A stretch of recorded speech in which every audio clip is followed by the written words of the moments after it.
आगामी जिल्हा परिषद निवडणुकीच्या अनुषंगाने कायदा व सुव्यवस्था अबाधित राखण्यासाठी ग्रामीण पोलीस प्रशासन सज्ज झाले असून याबाबत ग्रामीण पोलीस अधीक्षकांनी महत्त्वाची माहिती दिली आहे. पाहूयात. राहण्याच्या सूचना दिलेल्या आहेत, रिझर्व्ह फोर्सेस ठेवलेल्या आहेत.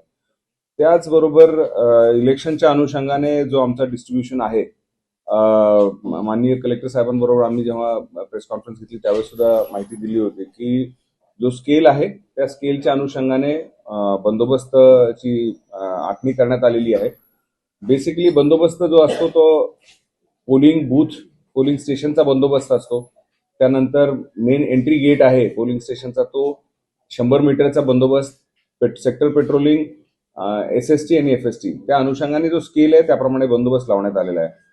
मागच्या जिल्हा परिषदच्या इलेक्शन्समध्ये जे झालेले गुन्हे आहेत त्या गुन्ह्याच्या अनुषंगाने सर्वांवर प्रतिबंधात्मक कारवाई करण्यात आलेली आहे. सर्व गुन्हे जे आहेत ते चार्जशीट झालेले आहेत. जे वेपन्स आहेत, वेपन जमा करण्याची प्रक्रिया आता सुरू आहे. त्याची यादी आणि लवकरच कलेक्टर साहेबांची मीटिंग घेतल्यानंतर वेपन सर्वचे सर्व जमा होऊन जातील. त्याचबरोबर जे बाहेरून येणारा जो बंदोबस्त आहे, आम्ही 3 SRPF च्या प्लाटूनची मागणी केलेली आहे आणि ते जसे प्राप्त होतील त्याच्यानंतर एरिया डॉमिनेशन व इतर गोष्टीचा कामकाज सुरू होऊन जाईल.